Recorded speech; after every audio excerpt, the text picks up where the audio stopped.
আজকে কোথায় কোথায় ঘুরলাম আর কি খেলাম, বাসায় কি তৈরি করেছি সেগুলো নিয়েই আজকের ব্লগ। হ্যালো এভরিওয়ান, আসসালামু আলাইকুম। কেমন আছেন সবাই? আশা করি সবাই ভালো আছেন। আমিও আল্লাহর রহমতে আপনাদের দোয়ায় সুস্থ আছি, ভালো আছি।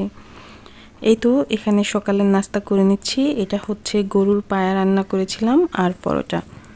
সকালে খাওয়া দাওয়া বানানোর সময়ই আমি একটা কেক বসিয়ে দিয়েছিলাম। এটা হচ্ছে পাউন্ড কেক, আর এটা একটু বড় করে তৈরি করেছি কারণ আমার বাসায় আমার হাজব্যান্ড এবং আমার মেয়ে কেকটা খুবই পছন্দ করে। কেকটা কিন্তু খুবই মজা হয়েছিল। এই তো কেক কাটিং করে তারপরে এখানে একটু সময় কাটাচ্ছি। আর আমার স্নো দেখেন কি করছে, এইরকম বক্স বা ঝুড়ি পেলেই হচ্ছে সেটার মধ্যে ঢোকার চেষ্টা করে। দুপুরের রান্নাবাড়া করব।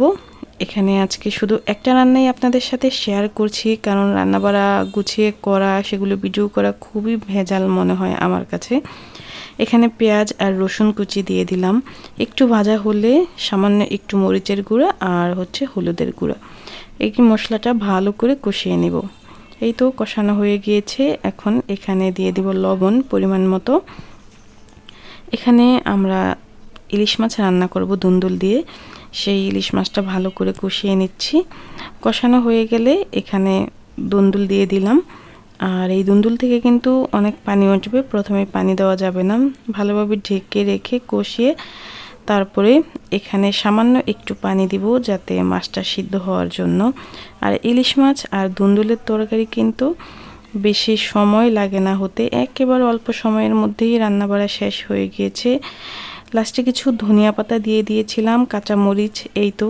আর এটা কিন্তু খেতে অসম্ভব মজা হয়েছিল।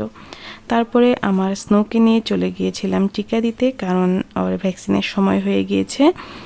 আর যেহেতু সামনে শীত, এর আগেই আমি ভ্যাকসিনটা করাই। এই তো ভ্যাকসিন করে এসে সে মন খারাপ করে শুয়ে আছে। তার মনটা প্রচুর খারাপ ছিল, একেবারে সন্ধ্যা থেকে রাত পর্যন্ত মনটা খারাপ ছিল। সবাই কিন্তু আমার বাচ্চাটার জন্য দোয়া করবেন, আমার পরিবারের জন্য দোয়া করবেন। সবাই ভালো থাকবেন, সুস্থ থাকবেন। দেখা হবে নতুন আরও একটি ব্লগ ভিডিওতে। সেই পর্যন্ত আল্লাহ হাফেজ, আসসালামু আলাইকুম।